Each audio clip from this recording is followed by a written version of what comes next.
plug through. Good evening, everyone. I'm going to call our meeting to order here with a reminder to board members that these mics are sensitive, so pour your water off the table, and it picks up side conversations and crumpling paper very easily. With that in mind, we're waiting for a few board members to show up. They're doing some paperwork right now, but we'll at least go through with our introductions and our vote on the minutes. And I guess we'll begin over at this end with introductions. Jason, if you would. Jason Duquette Hoffman. I live in Middlebury. Perry Hansen. Victoria Jetty. Chip Malcolm. I'm Peter Conlon. Chris Eden. Lorraine Morse. Sorry, Suzanne Buck. Mary Gill. Josh. Oh, sorry. Josh Quinn, Business Manager. Vicki Wells, Assistant Superintendent of Student Services. Ruth Hardy. And you, sir? Peter Burrows, Superintendent. All right. How about a motion to approve the minutes from our August 21st meeting, please? Thank you. And we will get to public comment right after this. We have moved a second. Second. Thank you. Any changes? There's There have been some name spellings. Right, name spelling. Were those corrected? I don't think so. Susan Gutenberg? I think was the... Your name was misspelled on the minutes. Guten Tag. Guten Tag. Yeah. I'm sorry. 3 T's. 3 T's. Sorry.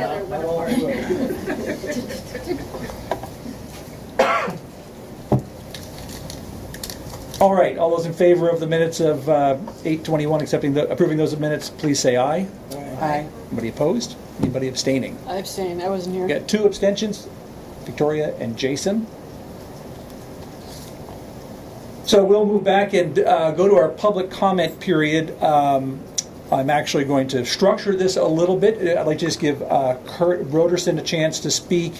He's speaking about something later in our agenda, which is the appointments of people to the MCTV board. I asked him to come in, just explain that to us a little bit, and so he can then leave, and then we'll move on to other topics. So, Great, thank you. So one of the sort of side ripples of consolidation was that it affected our board, because in the past, ID4 selected 1 representative and UD3 selected 1 representative to our board, which has 7 members. So at our annual meeting in March, we amended our bylaws to have 1 representative appointed by ACSD and then a new representative to be appointed by the Ilsley trustees. And that will maintain 3 institutional representatives, a select board rep, a school board rep, and an Ilsley rep, and 4 at-large members. The 3 institutional reps do not need to be sitting board members on the board that they represent. They are just selected by the board. In the past, Jennifer Molyneux was the ID4 rep, and Brian Alexander was the UD3 rep. And our board's recommendation was that Brian would just sort of transfer over and continue as the ACSD rep, and Jennifer would become an at-large member. That keeps our board the same personnel, shifting a little bit. And the Ilsley rep, I think we're waiting to be confirmed at the next trustees meeting. But that is also a library board member who happened to be on our board. So the personnel all stay the same. That's our board's recommendation. If you have questions for me, I'd be happy to answer them. It's certainly at the discretion of the board that those people serve. So if you had a driving desire to join our board, we would welcome you. Kurt, so Jennifer is appointed by... She was appointed by ID4. Yep. And their terms have not technically ended, but because the boards that they represent have ended, we said we would reach out to you guys and officially have them. Do we appoint Jennifer? You guys, our recommendation was that ACSD would appoint Brian as Yep. the ACSD rep, and nothing needs to happen with Okay, Jennifer. that's all I She need would to just know. be an at-large. All right, great, thank you. And we'll take this up later in the agenda. Thank you very much, Kurt. Thanks. All right, any further public comment before we move ahead with our agenda? All All right. So, Oh, I'm sorry. yes. I'm here, I'm Joanna Caller from East Middlebury, and I wanted to just make a comment in support of the task force, the racial bias task force. So I just wanted to take a moment to, Please. am representing Showing Up for Racial Justice, and we are a Middlebury chapter of a national organization. We support the rights of all people, especially those who face systemic generational injustice based on race, ethnicity, or immigration status. And we have a two-pronged mission in Middlebury. And one is to educate our Addison County community about white supremacy and the way it harms everyone. And the other is to funnel money toward people of color-led organizations in Vermont. And we're really excited to work with the task force. We're excited to offer opportunities to the whole community about how we can dismantle racism in ourselves and in society. And so I am speaking on behalf of about 200 members of Middlebury Surge in a very strong support. And we're very happy that you guys voted to have the task force, and we really want to support it as Surge. We want to support it in any way that we can. I'm also bringing with me a comment from Amy Mason, who couldn't be here tonight, but who has 3 children in the school district. And is that okay if I read her comment? Of course. Okay. Okay. So Amy says, I was heartened to learn that there was unanimous approval to create a task force to address racial bias in our schools. The forces are strong in society at large for young people, and also for those of us who are not as young, to look blindly and even harmfully on issues of race. It takes commitment and vigilance and sustained, skillful energy to combat the systemic and subtle and overt racism that divides us and to move us toward justice. This work has to be on the table and on the agenda and regularly. The decision to put action behind intention, to assign resources to addressing these serious problems is a commendable step forward, and I think sends a clear message that our school system is conscientious and committed to doing what's right for our community and our kids. Because we live where we live, there's a temptation to feel insulated from the most public and most egregious forms of racism. At a presentation I recently attended about the incredible work of the Silicon Valley Community Foundation, CEO Dr. Emmett Carson implored, don't assume we're better than the rest of the country. We all have work to do. I'm so grateful for a unanimous vote for ACSD to strive to be a safer, more just community. Embracing shared responsibility for this vision is reason to feel proud of our district. Indeed, we all have work to do, and this is a step forward. So that was from Amy Mason. Thank you. Thanks. Anybody else? Well, yeah, would you like to go right ahead? Just introduce yourself as well. Okay. So I'm Poppy Reese from Middlebury, and my kids both attend Mary Hogan, and I'm part of Surge.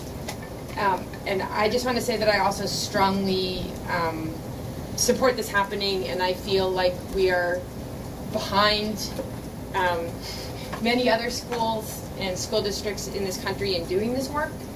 I think we should have been doing it a long time, and I think kind of like what Amy said, she's not in the room, but that our insulation and our whiteness as a state and as a district has made it seem like we're fine, and I think that clearly is not the case.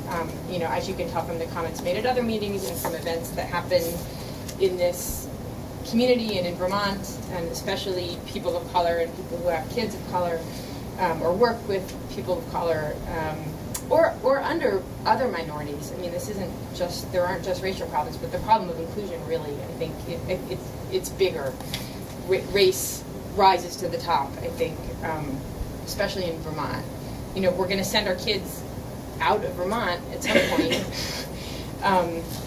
And so it's not just important for the work that we do now with the kids here, but for the grown-ups. I mean, I think a lot of the work we need to do is going to start with the adults working with themselves and teachers. One of the things I'm really hoping for is that the teachers and staff are going to get some anti-bias training, anti-oppression training, and looking at their own biases in race, as well as some other biases that we have, because I know that at least at Mary Hogan, there's little to none of that has happened. Not that people haven't ever said anything, or there haven't ever been handouts or comments made at meetings, but it just hasn't risen to the top as something that really needs work to be done.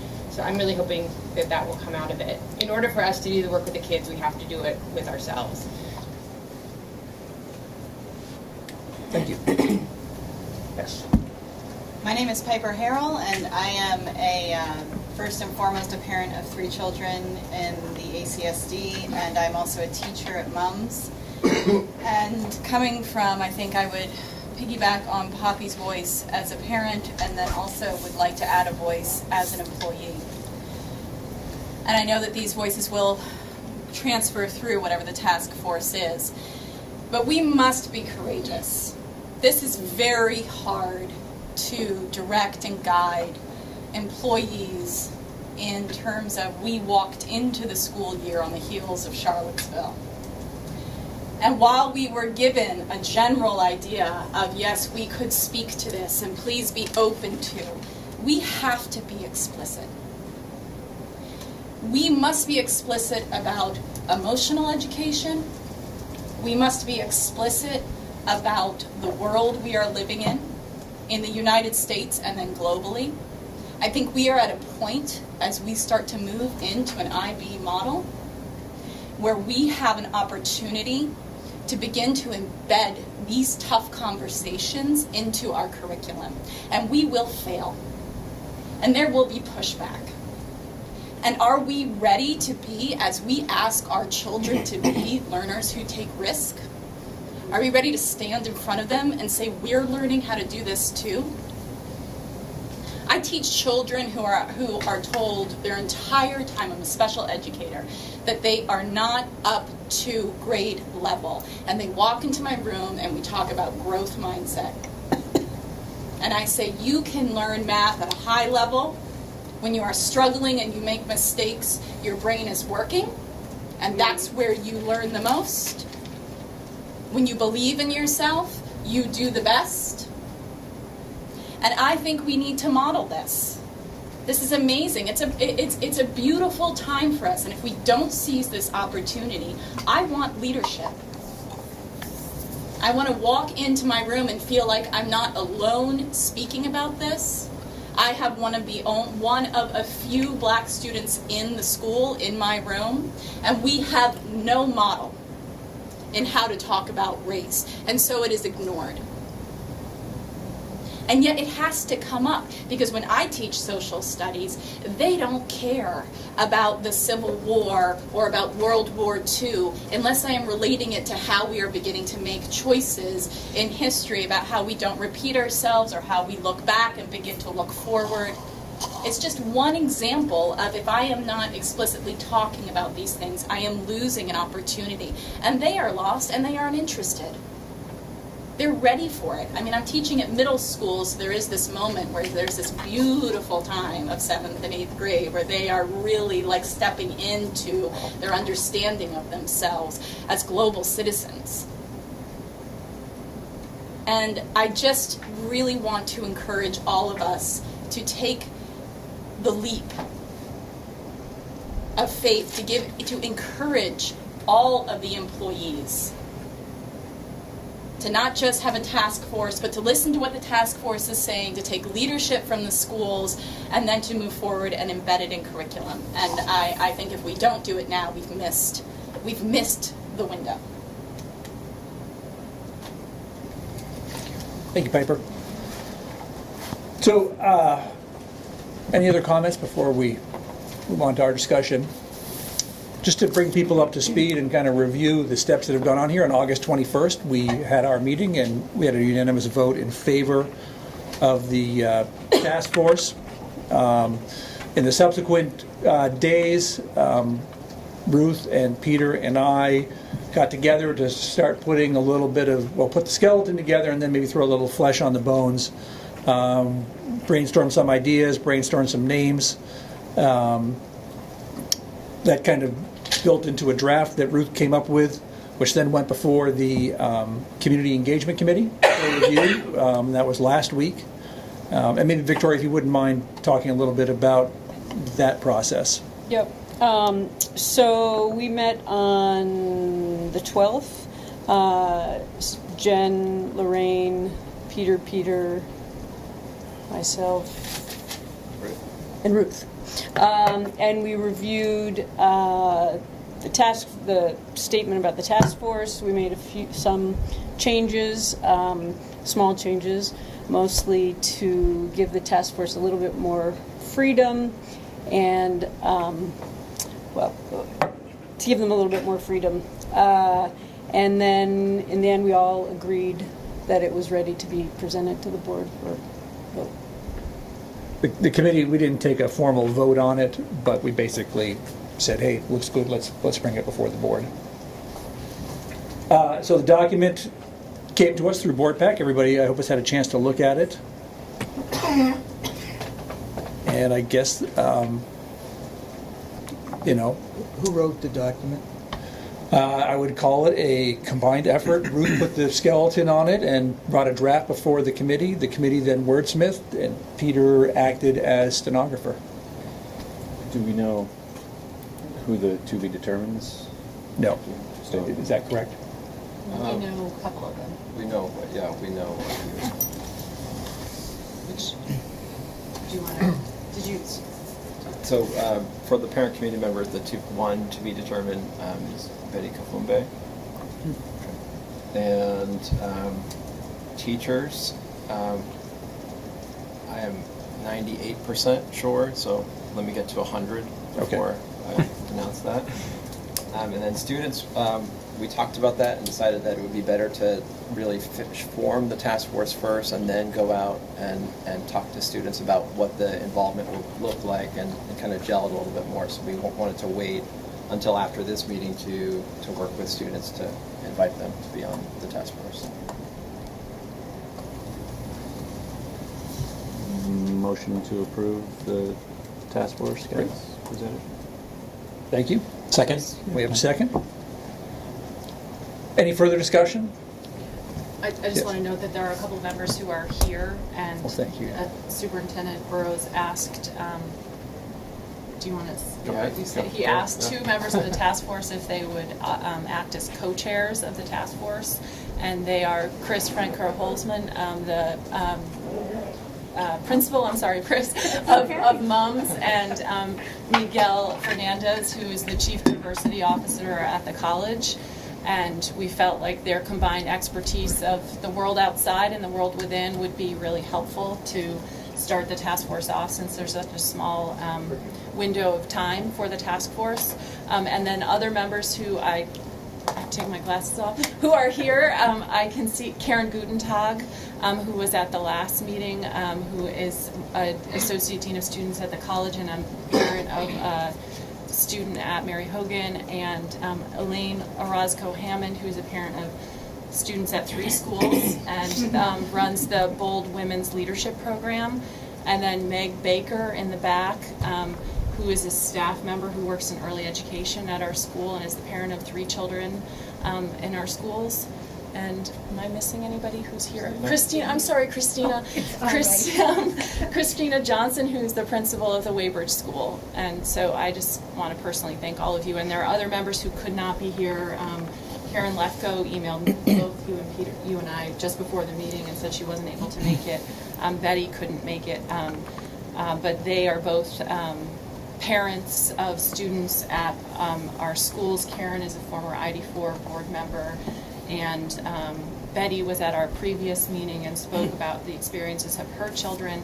And then Martin Beatty is a parent of 2 students, one recent graduate and one current student at the high school, and he is the head track coach at the college.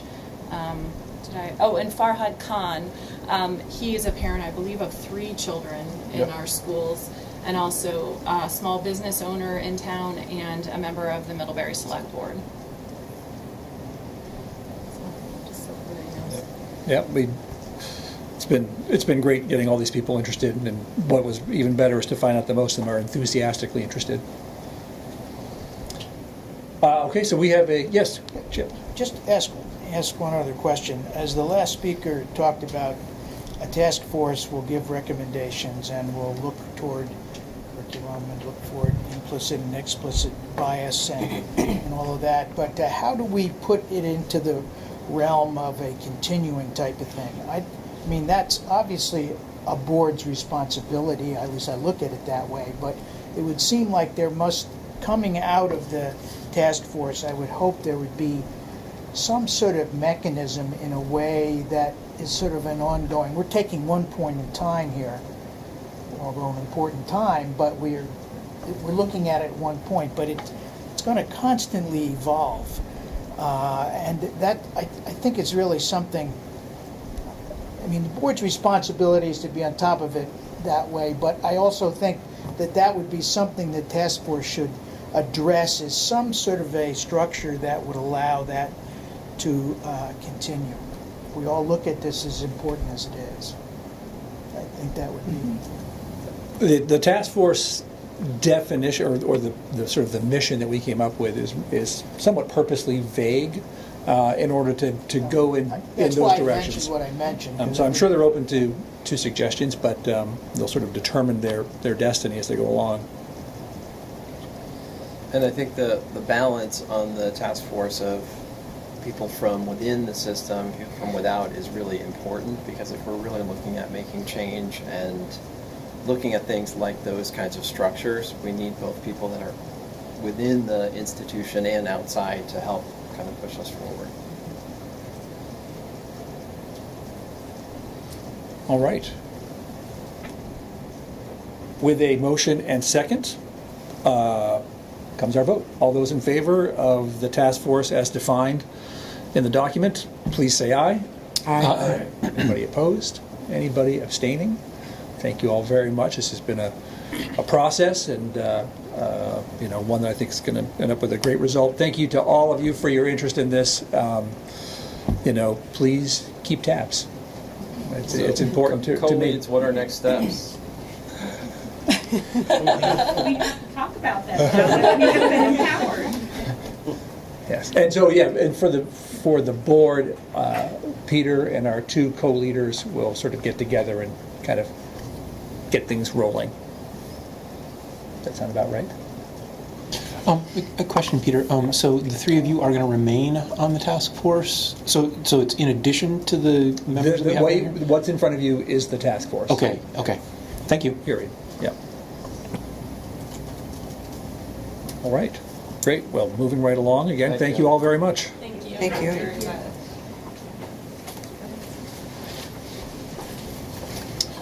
All right, we'll be passing out the exams. I hope everybody did their 300 pages of reading on our facilities report.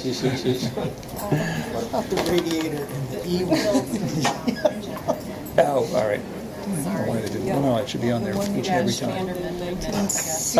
All right, well, let's do that right away. You guys ready for bills? Where are you working? Ready, Suzanne?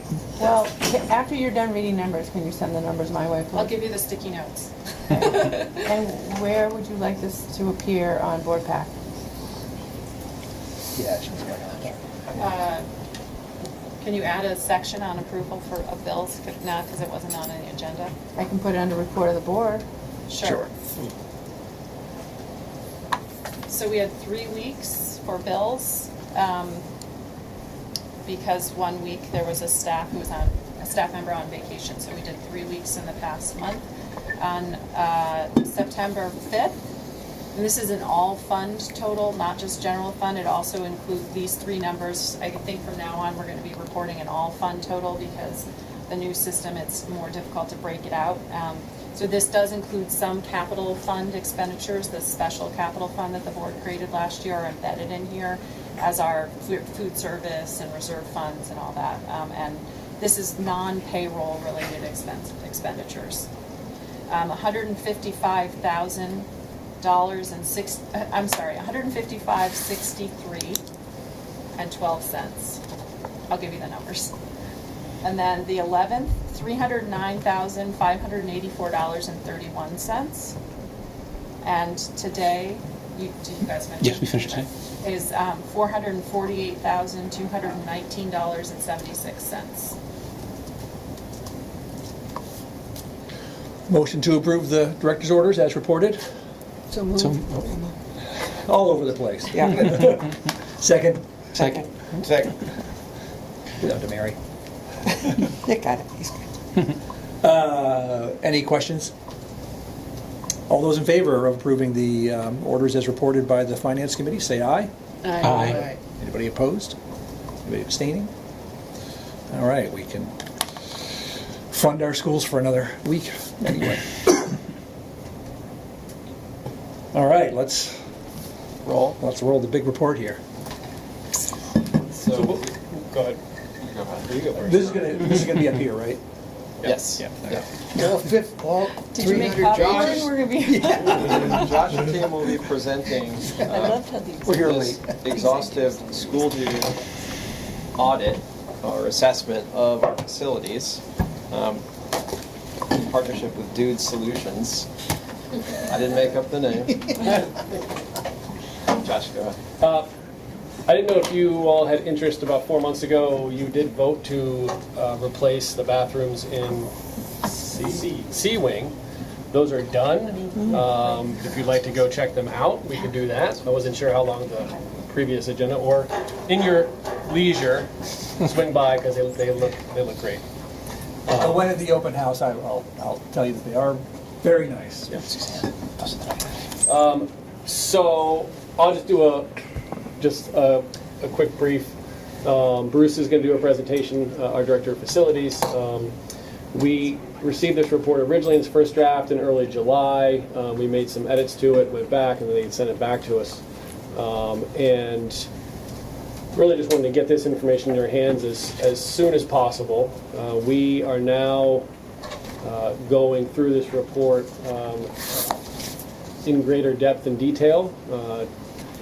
And Bruce is going to explain how the report was created. And now we're going to go through this report and come back in probably 2 months and include a list of here's what we recommend occur either immediately in probably at least one situation, or build into our budget for next year, whether that be with reserve funds or capital reserve funds or whatever that may the funding may end up looking like.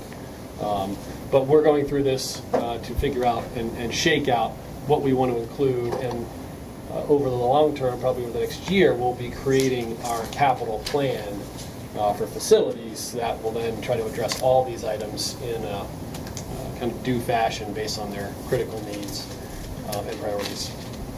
So with that, I'll turn it over to Bruce, who's going to do a presentation. Great. I have a nice brief presentation for you. Nothing like the report. So the facilities assessment, as Josh mentioned, was done last year. They actually came during the April break, made it around to all the schools. The assessment team that came, they were from a company called Alpha. They do facilities assessments all over the country. Actually, I've looked on their webpage, they do international assessments as well. They sent a small group of people, including an architect, an engineer, and a runner, basically, a guy who entered a lot of the information for them. They traveled to each of the schools. Eric went to each of the elementary schools with them. I was here, high school and middle school. They came up with a pretty exhaustive report that without that total there doesn't include paving. So this number represents systems that have lived beyond their useful life according to the Building Operator Maintenance Association. So they assign a life expectancy to every system and every piece of equipment. And so that's how that number was generated. Anything that was older than its expected life, they put in as needing to be replaced. We do, however, have some items that are a bit more critical from our view, and they listed high needs things in the report. And the things that we pulled out as high needs are alarm systems and some building controls. Now in the report, they didn't highlight the building controls as a high need. That is more our view.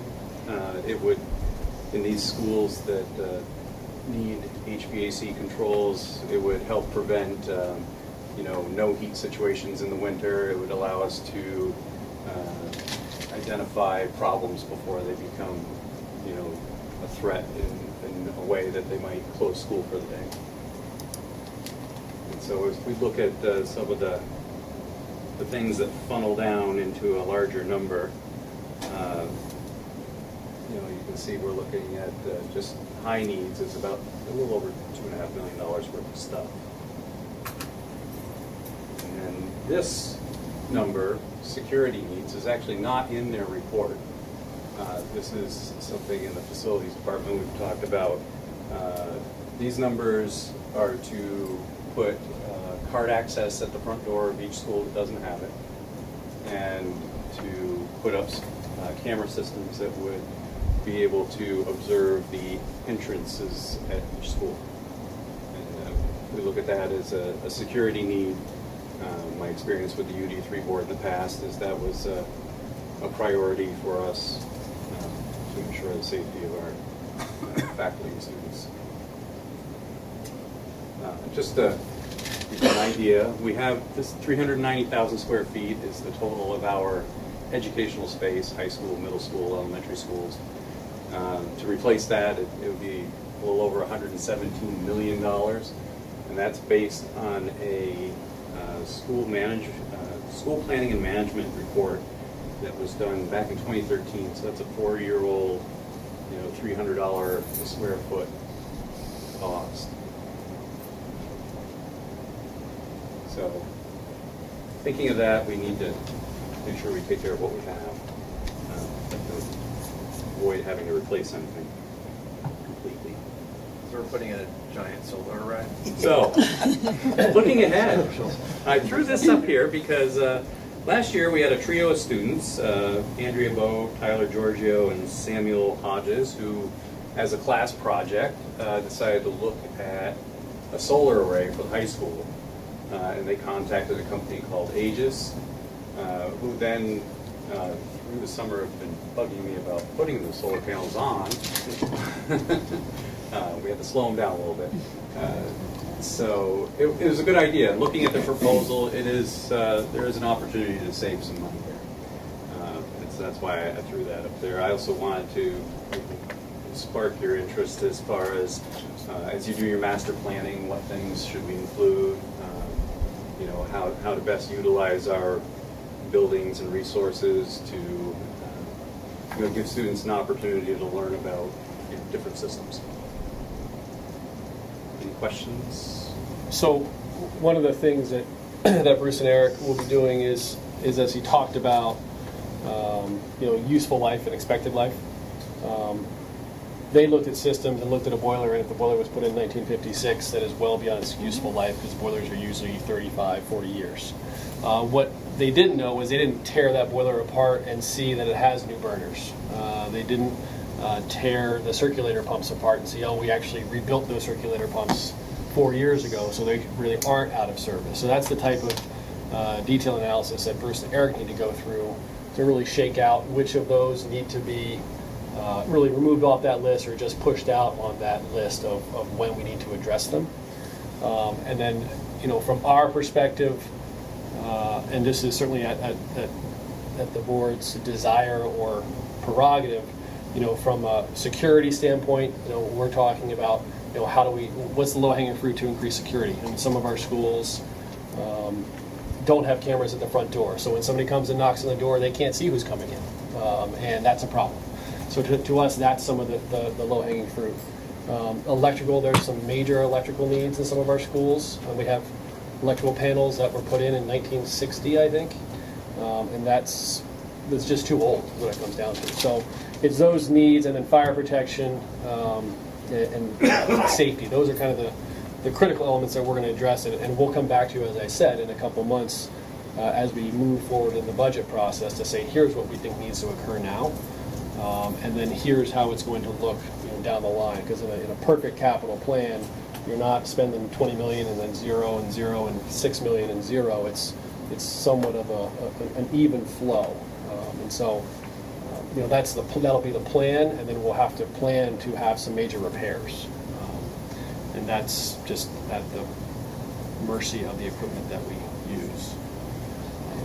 But I wanted to get these reports in your hands because I know the board has continued to talk about doing its own master plan, and so I think this is a pretty critical piece in that planning discussion. Bruce, did you find any surprises in the report? There were a couple of things that I was unaware of. Cornwall School's main electrical panel is a brand that's known to have arc flash issues, which means that if somebody opens it up and works on it, there's a good chance it could get electrocuted. It's important. They no longer make those. That company's been out of business for quite a while. So that's definitely on the critical list of things we'd like to get replaced.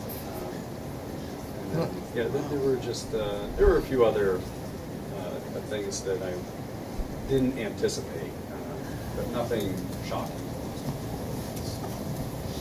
And we just before this meeting met with the finance committee and started talking about some of our realities coming in FY19 budgeting. So part of what we'll be doing over the next months is looking at this list in greater detail to figure out what's an amount that we feel really must happen, and then also looking ahead 1 year, 2 year, 3 years to make sure that we've got a plan that's longer than year to year. We've got an ending fund balance of X. We're going to then throw it all here, and then next year we'll hope that we have some money. We want to be more thoughtful about how we're budgeting for these things so that we don't end up planning on a big fund balance, we don't have it, and then we have to look at programming in other places to get that money because our facilities need the support. So it's part of, I think, our overall unification process of making this a really cohesive part of our thinking and balancing it with the needs of our schools and our staffing and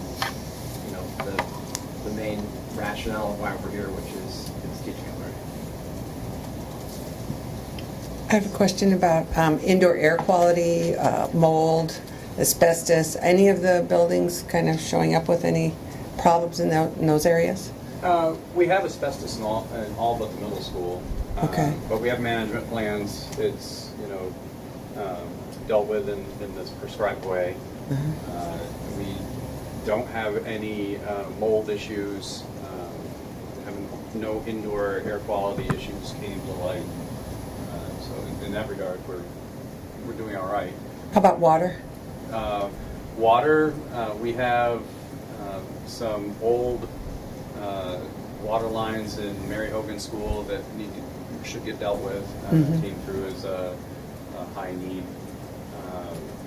But as far as like lead in the water, we just had Molly Costanza Robinson went through last year at the high school and took water samples with her class and tested for lead. She found a few places where we can change out the faucet or the fountain, whichever the case may be, to address that. But overall, we have no issues.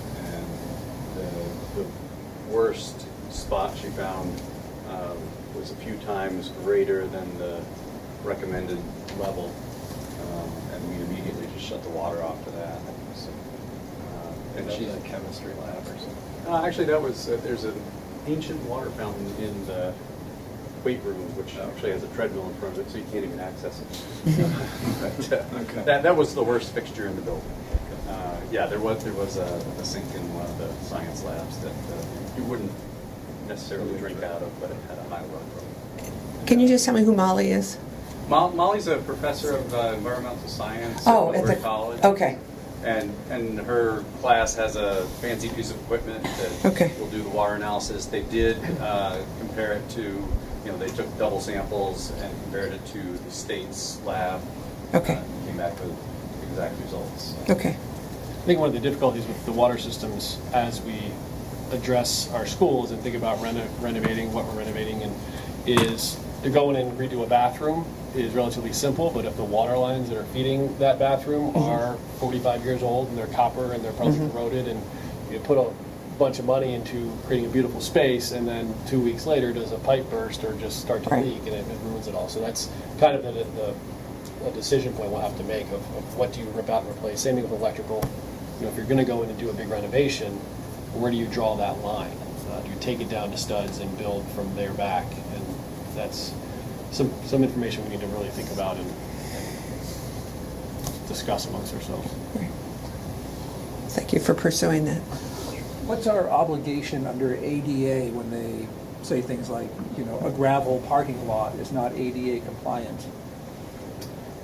It depends on the size of the renovation, and that's typically up to the building inspector. So if you do a renovation really in their judgment that is large enough to require you to correct ADA compliance issues, fire alarm, sprinkler, any of those issues, it's really up to the fire marshal or the ADA compliance officer. And so that's, I think in the past, we've probably just used our relationships in order to not do those things and pled we're a school district, we only have so much money and we can't pave the entire parking lot of most of our rural schools. So, but in the schools where we don't have ADA compliant bathrooms, I mean, to me, that's going to rise up on the list pretty quickly because that's now affecting the service that we're providing.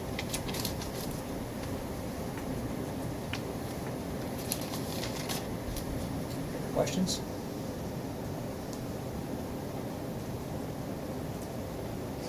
So more to come. All right. Thank you.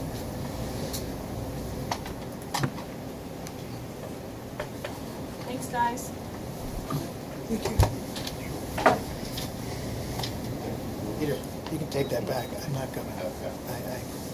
I didn't I ask. still for it. haven't found out. Right beside you. Did you request it? You did. Yeah, Nick it did. is. Okay, someone asked Sharon to copy. It's all yours, Nick. All right, let's buy some fuel. Next item on our agenda is our district-wide fuel bid recommendation. We have a document where the low bidder for both oil and propane is recommended. Any further explanation here, Josh? The oil number is actually quite a bit lower because the high school is now high school and middle school, Bruce? High school and middle school, yes. Are both currently connected up to the natural gas lines that went through town. We replaced the burners last year, and we now have dual fuel burners and are on an interruptible rate from Vermont Gas, which is much less expensive than the fuel oil pricing. I think that ROI was 3. And I just went and redid it this week, and the ROI is about 13 months. So gas price is about half of what our fuel bid price for heating oil is. So, which is great. So there's some great savings there. So the actual fuel bid that we're buying, or the fuel we're buying this year, is much less than it was last year. We, had the same old conversation that I've had every year I've ever bought fuel or written a contract for fuel, and do we play the market or do we lock it in? And we had the same conversation, me, Eric, and Bruce, and we came to the conclusion that there's nothing that, worldwide, with the exception of these recent hurricanes that just happened, that we can foresee affecting fuel prices that we'd want to lock something in. So we did not lock in last year, and it worked out very well for us. So we're recommending we don't lock in again. Okay. Bruce, go ahead. Did you have to go out to bid for the natural gas? So that just happens automatically? They're a publicly regulated utility. Okay. Yeah. So it's okay. Steve, could I ask, you said it was quite a significant savings between the playing market and the fixed price. If we had gone for fixed price, what would have been the differential between those two? Do you have any idea? Yeah, it was, well... How much money did we end up saving, I guess, is the question. Oh, I think did you? Well, for last year, so we we used heating oil in both high school and middle school for the whole year because we didn't have access to the natural gas. So those quantities were much higher than they are on the proposed bid. But we saved, if we had locked in, I believe we saved about 30% over taking their fixed price for the year compared to just buying it when the price was a little low. Why are we, or where are we at in terms of natural gas for Mary Hogan central office? Not worth it yet? Central office won't ever be worth it. Okay. Natural gas leak. It doesn't. Leak is low. And Mary Hogan, we are working with them now, right? We're working with them now. Yeah, I just got the ROI for Mary Hogan back, along with the stuff I did this week, and that looks to be an 18-month payback for installation and purchase of the new burners. So we'll probably be approaching the board at some point soon to make the transition in that equipment.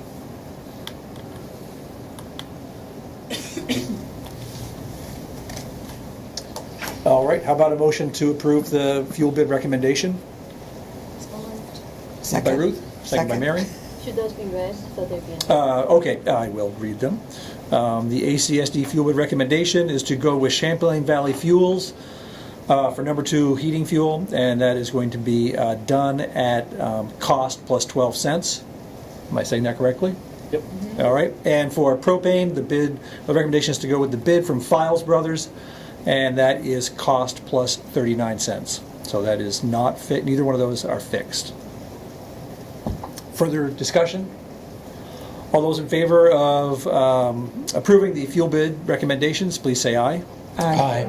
Anybody opposed? Anybody abstaining? There we have it.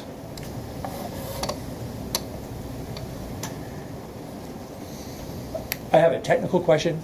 I'll ask very quickly. So if we load up our fuel tanks with number 2 oil and never use it, at what point is it not good anymore? Oh, we can put stabilizer in and it'll last for a decade. Okay. Yeah, one of the things with the interruptible service that we now have at the high school and middle school and future Mary Hogan is that depending on the demand, they could call and give basically Bruce 24 hours notice and say, we're shutting off your natural gas tomorrow, switch over, which is why the rate is so much better than a fixed number. So we will always have fuel in those tanks. Yeah. Is everybody required at this point to be dual fuel? No, Okay. That's just an option that they, for the most part, offer to large commercial or industrial users. And what's the status of the Career Center in terms of natural gas and oil? The Career Center purchased natural gas burners. They did not get dual fuel burners, so they will be switching to an uninterruptible gas supply. The installation hasn't been completed yet. I'm not sure what their timeline is, but I know the new burners are out in the maintenance building and awaiting installation. Thanks. Okay, where are we at here? Fuel bids. So we had a conversation, or Kurt Broderson from MCTV came in, talked to us about the changes in the delegates. I asked him to come in to explain that because I was unclear as to what things are. For those who don't know, Brian Alexander, former Ripton school board member, ACSU school board member. I think he's been well regarded as a board member at MCTV, and unless anybody is chomping at the bit to replace him, I would recommend we approve him to be the ACSD delegate to the MCTV board. Second. Chris moves and Lorraine seconds. All those in favor of Brian Alexander then for the MCTV board, please say aye. Aye. Anybody opposed? Anybody abstaining? All right. Peter, would you like to explain the next two? Sure. So historically, every year boards have either voted to send someone to the VSBA annual meetings, which are at Lake Maury in about a month, or they've delegated that authority to VSBA and VI as a proxy. And so Peter, I believe, is intending to attend. Is that correct? Yes. Yes, that is my intention. I'm just checking the dates. Okay. So I have myself going on the 19th, and these are actually on the 20th. Yep. So I don't know. Not every school sends a delegate to these meetings. I'm not sure. The two to sign, either to put your name in here. Yeah. To vote on behalf of the board, or to basically vote to provide proxy to VSBA and VI. Okay. So it's up to your calendar. All right. All right. You know something? Maybe when do these have to be done?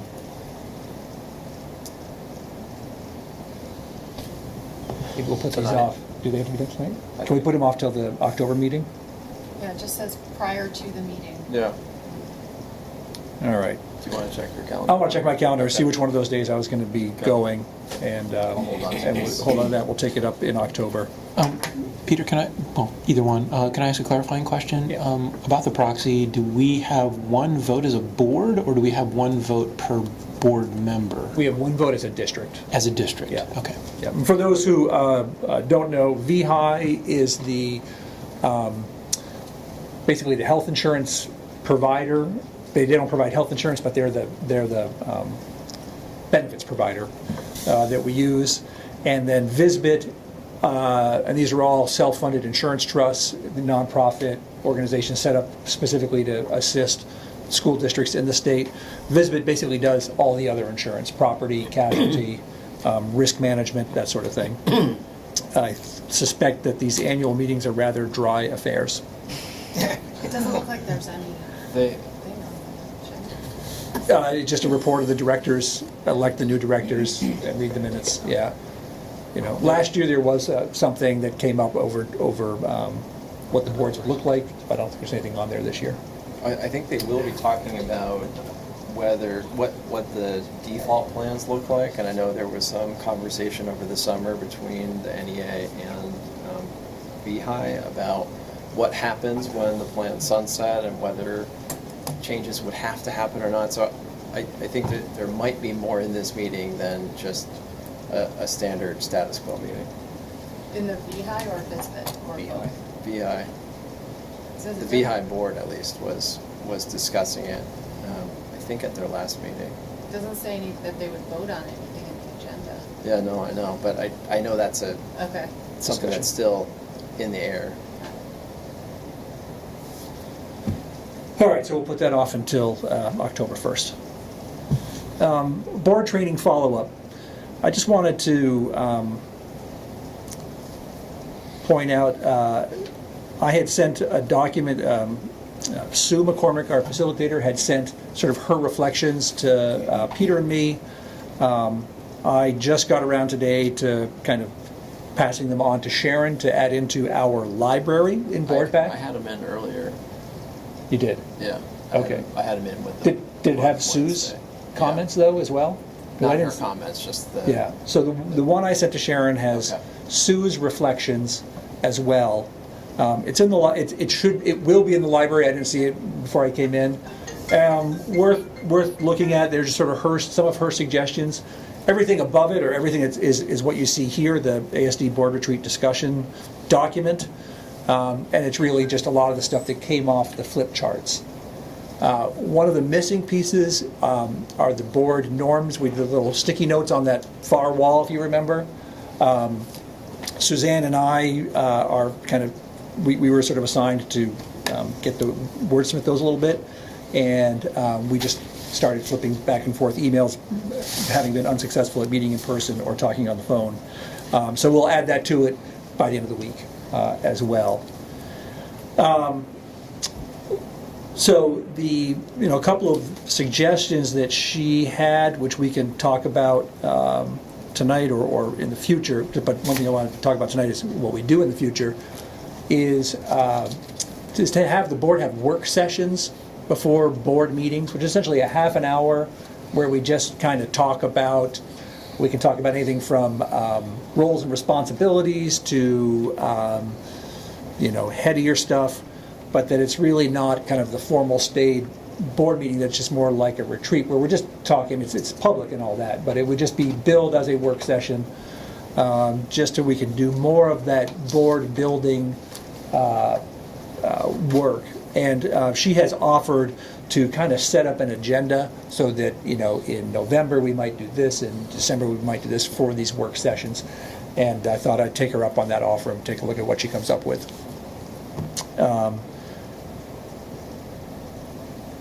Before we sort of step away from that, though, we should, I think, we didn't get very far on our agenda. I think it'd be good to continue on, give her help. And so I'd like us to talk about bringing her back later in the fall, maybe November. Do you have a thought on timing on that at all?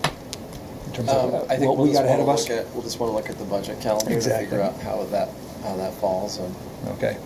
So we'll look at coming up with another date and hopefully continuing our work if people are agreeable to that.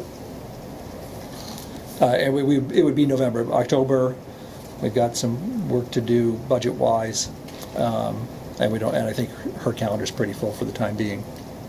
Hey, Peter, can Yeah. I ask a question, just to clarify dates? Yep. Speaking of October, is it correct that we're meeting the 9th and the 23rd? Is that what everybody else has? No, I had us meeting on We just were talking about this in the finance committee meeting.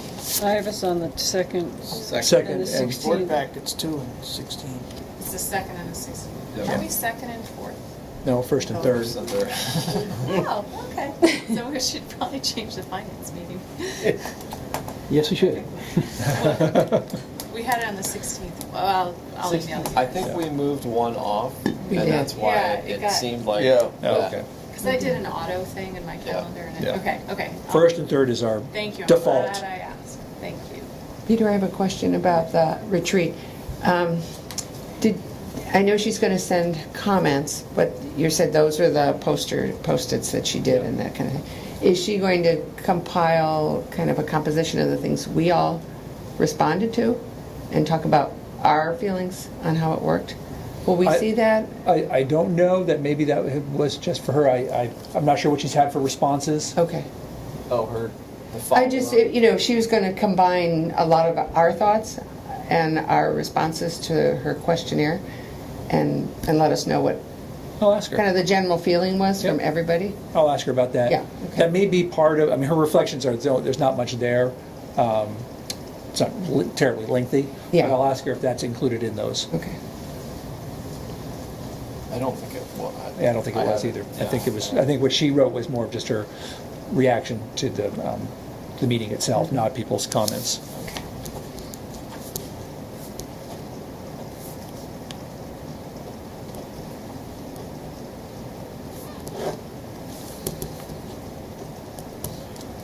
All right.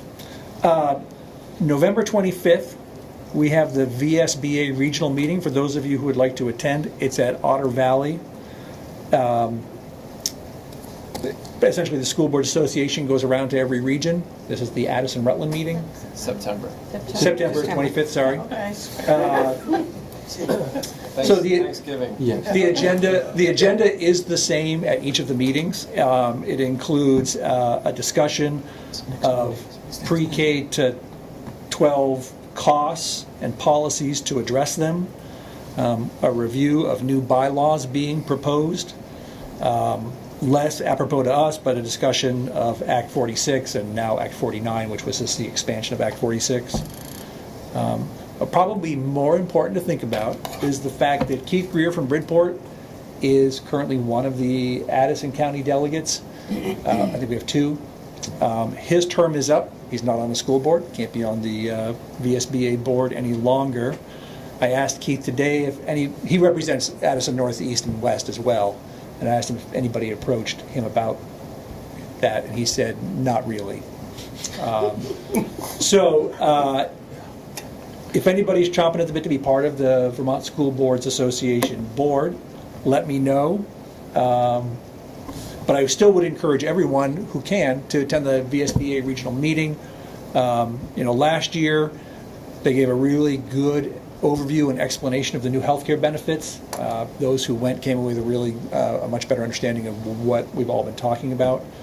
And I think this year it looks like they're going to be talking about policies that they're looking at, and I would imagine that they're going to be looking at to promote within the legislature for pre-K to 12 cost containment. But I'm not sure. That was just my reading, my interpretation of their agenda. That's accurate from what I've heard from Chittenden. Okay. What time of day is that? It's at 5 for dinner, 5:30 the meeting starts. Do they have those things in writing? Their policy I would imagine they do, yeah. I don't know if they have specific policy proposals as much as overarching kind of ideas of where they want to go. And from what I heard from other superintendents who attended the Chittenden regional training, it was fairly heavy. It's fairly heavy.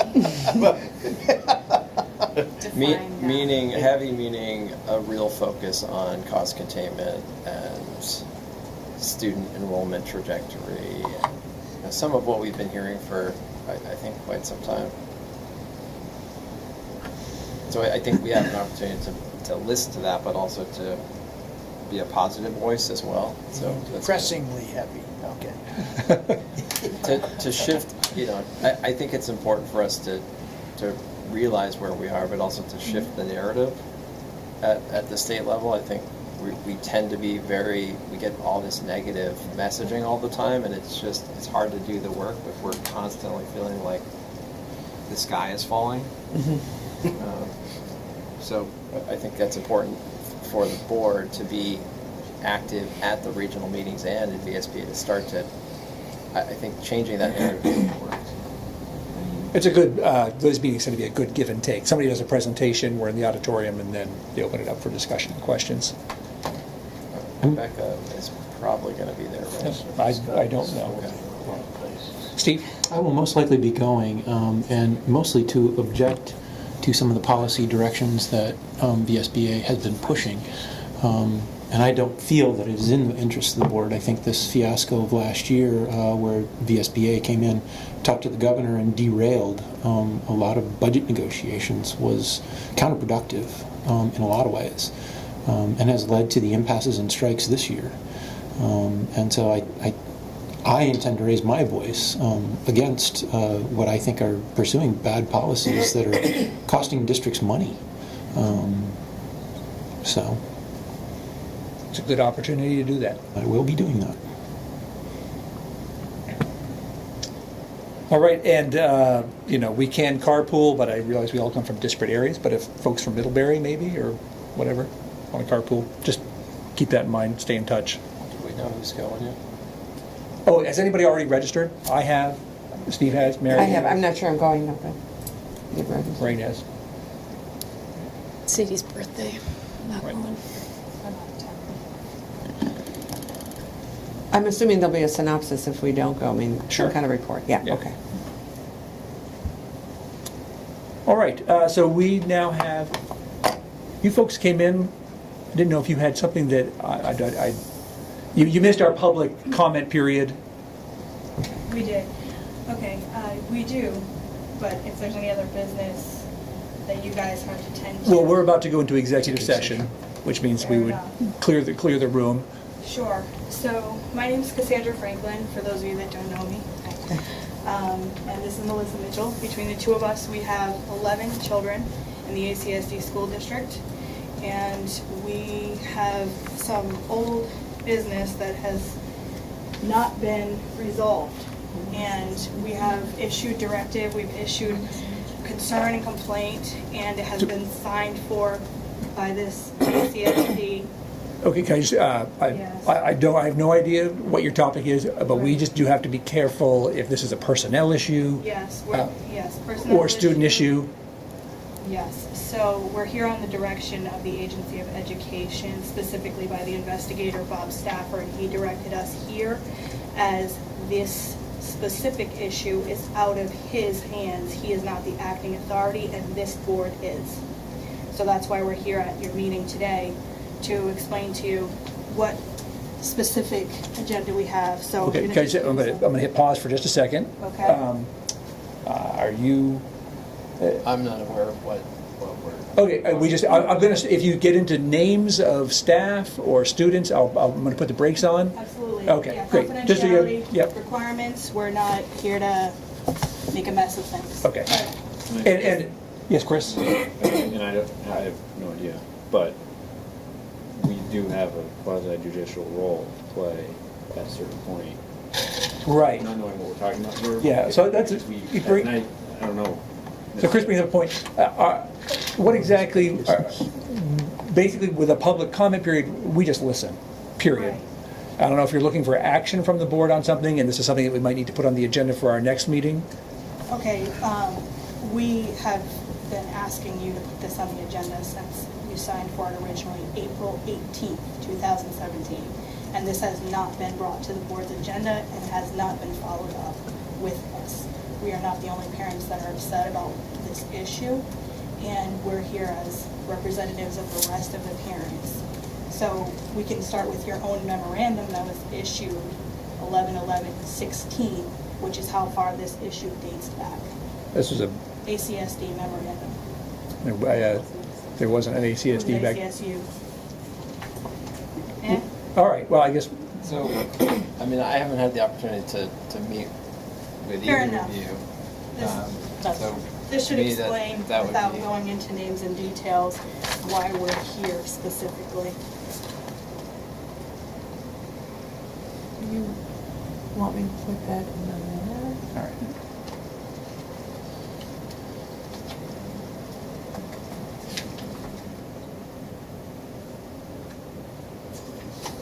All right. These are the times that the Agency of Education is on here for signing for this, but the earliest that the ACSD board signed receipt of this is 4/18/17 at 10:48 a.m.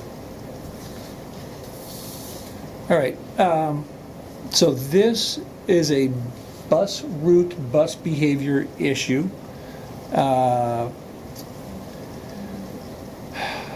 Has this, I'd concerning suggest Ripton? I have an opportunity to talk. Yeah, usually, I mean, prior to- rather than to have you give us a presentation, and at the end I say, well, there's sort of a process, and if you haven't had a chance to have a meeting with the superintendent yet, I think that's step one. And if you don't find satisfaction there, step two is us. And can I feel confident that you'll You can. make this happen? Yeah.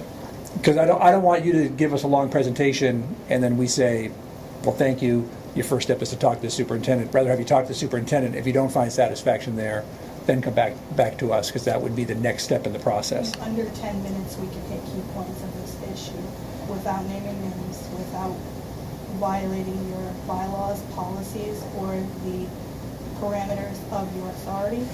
The only worry that I have is if you talk to us before you talk to Peter, and then we send you to talk to Peter, and you're not happy with what Peter, or the superintendent, has done, the next step is to come back to the board, and we act as a quasi-judicial body. But if you've already presented to us, then it creates conflicts for us and for you. Is my only, that's just my concern. We would really like to keep the process as sort of clean as possible. Right. And I apologize, I didn't know you were here or why you were here, and we didn't have a chance to discuss this beforehand. It's all new to me. So each of Melissa and I have each sat individually with Vicki Wells prior to this, prior to getting direction from the State Agency of Education, and to, well, it's not the, we have walked through this process, and like I said, you can see the date on that memo is 11/11/16. This issue has been ongoing, coming up on one full calendar year, and it's unclear to me why it would not be brought up to the superintendent, Mr. Burrows, here from the beginning. Yes, Ruth?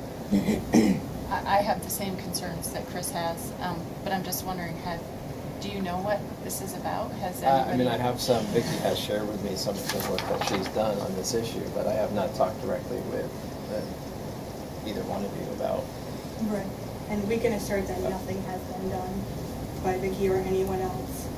Have you tried to set up a meeting with Peter? With Peter? Yeah. No, I have not. And that was never suggested to you by? That what was suggested to me was that Vicki Wells was going to handle this and that it didn't need to go any further beyond her. But we. Is there, I mean, we have another meeting in, I guess, 3 weeks, right?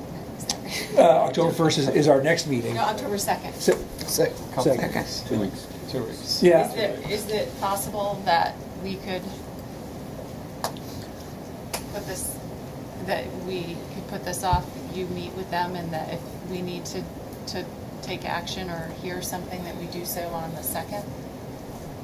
Is it, I hear that you've been through a lot, and I understand your frustration, but I'm concerned that if I share Chris's concern that if we hear too much tonight, we wouldn't be able to have, if you're not satisfied with what the superintendent does, then you would have to appeal to us, and if we've heard too much tonight, that could jeopardize that process. And I feel really bad that you have to be put off yet again. I know it's really frustrating, and I'm hoping that 3 weeks will be okay. It's 2 weeks. 2 weeks. Sorry, I clearly don't have a calendar in my head. Yes, this is a big topic. We'd like the opportunity, if it's coming to the board, to have it on the agenda so we can have some time to have some sort of preliminary documentation. Just sort of coming at us, we're not in a position to ask questions. There's no other side to hear at this point, and we kind of need to have a scheduled time with both sides being able to talk. Usually if it's just people coming to talk to us, we're just here to listen, and we don't take any action on those for the most part. So I guess what would be unclear to me is if this has been issued, and forgive me, Peter, because you and I have not met personally before, but I did address the April 18th complaint to you as the chair of this board.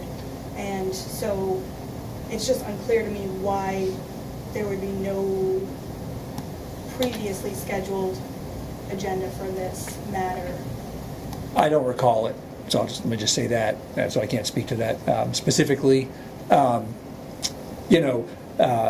afforded you the opportunity to come and speak tonight, and if you want to take advantage of it, I guess we can hear your 10-minute presentation, but it's going to kind of stop there because it's not on the agenda. We've got other things we have to get to, but I guess I would strongly encourage to just take this additional step so everything is, all the I's are dotted and the T's are crossed, and we have a process that's gone all the way up, and we know that this is an issue that has to rest with the board, rather than to really send you home completely unsatisfied tonight and saying you need to take it up with the superintendent first before it comes to the board. I think the frustrating part for us is we've gone over and over and over this, we feel like, so many times, and talked to so many people, and we feel like it's gone nowhere. And the only people it's really hurting is our kids. Our kids' safety and the ability for them to have that socialization piece in the morning before school, because they don't get as much at school. They're supposed to be learning at school. We just feel like it keeps getting put off and put off. So I understand that you're trying to help us understand that we need to go. We missed a step. You feel like we missed a step, and we just feel like we keep going, and we keep getting told it's being handled, and then it's not being handled. We're getting a lot of lip service. Vicki Wells told us directly that this was being handled with Peter Burrows. She said that to my face, and that was in May when I met with her. And so I said, well, the summer's coming. Let's let the chips fall, give the opportunity for administrators to do their jobs properly. And now here we are to another school year, and yet nothing has been done, not even a phone call has been made. So to come back again is like a slap in the face. Like I said, between the two of us, we have 11 children. That is not easy to mitigate these schedules. It's not easy for us to make time to come to these board meetings. I also serve on boards of my own, and it's not an opportunity that happens very often. And obviously, we're very upset, and as you can see by the memorandum, this problem has been occurring and going on consistently since at least October of last year. The memorandum is from 11/11. So this issue has been moving through the process, and yet no one is doing anything. So putting it on the agenda could be helpful, and I understand where you are in the process that you... It would allow for a fuller conversation. Right. We really can't have a conversation right now. Right. So... I have a conflict on October 2nd, so I just want to put that out there. If you're comfortable doing it without me, that's okay. But I'd really like to be part of it, and I will be in a whole other state that day. I can't change that. Are there other dates available? We meet every first and third Monday. I don't want to put you off. But for- if it becomes an appeal, then sometimes those are scheduled separately. Yeah, I'm not sure Yeah, this I mean, it rises to the depends level of a on what- judicial... It depends yeah. on what Depends on happens. what, Yeah. yeah, it depends on. And so, just to be clear, your suggestion is to schedule a meeting with Mr. Burrows and discuss the issue in private and hope, I say that with sincerity, that this can be pursued in an alternate fashion prior to coming in front of your board to present the information and how it has not been addressed previously. Yes, and that, that's what we would leave you with tonight regardless. Right. So, and, October 2nd is what you said is the date that... It's our next meeting. So That's our next yeah. meeting. So Our if next there was no schedule. resolution between this date and that date, You then could return commit. here, and this will be on the agenda. Absolutely. So can we move for the agenda to include this now? Yes. Absolutely. Yeah, and actually, even the other advantage of that is it will give Peter a chance to review the issue, should it need to come to the board, so that we have our confidentiality ducks in a row, and we're not going to be violating. So if we need to do it in executive session, then we can do that as well. That's what I was Thank you No problem. for your understanding. Yeah, we want to put Yeah, this in you've been process, on a- but it is a pressing matter. Yep. Where we still have no resolution with this bus issue, and the administrative professionals that we've reached out to within the ACSD district have failed us to do their job, and we don't think that should go unanswered in any way. Okay. So you said that you were out of town. You can always, if you don't, if things aren't resolved by October 2nd, you can always call into the board and I didn't think of that technology. and chat, chat with us through Video technology. conference, right. I mean, I want you to be able to have your voice heard, should you need to have it heard at that point. But, I mean, as board members, several of us have done that in the past. Okay, I appreciate you finding that out. Thank you. You're welcome. Thank you for... Thank you. On to the executive session. Would you Thank you for like these listening back? to us, even though No, it's fine. we You can missed have the Thank you. beginning of the meeting. We Okay. appreciate that. So I will be in touch with the two of you. Follow, find the time next week. Cassandra Fraser, Melissa Mitchell, Yep, just for the record. thank you. Thank you. All right, so now, how about a motion to go into executive session to discuss a personnel matter? This is, actually, we're discussing the superintendent's evaluation, the conversation of which might include discussion of other personnel in the district, and therefore executive session. Are we also discussing negotiations at all? Any reason for? Yeah, there's We'll be doing a negotiations update. We'll kick you out for that part. Okay, so I will recuse myself for the negotiations portion of the executive session. And I thought I had some other something or other, but I can't think of it. So anyway, motion to go into executive session. Thank you, Chip. Second. Thank you, Lorraine. All those in favor of going to executive session, say aye. Aye. Anybody opposed? And we'll take a 5-minute stretch before we continue.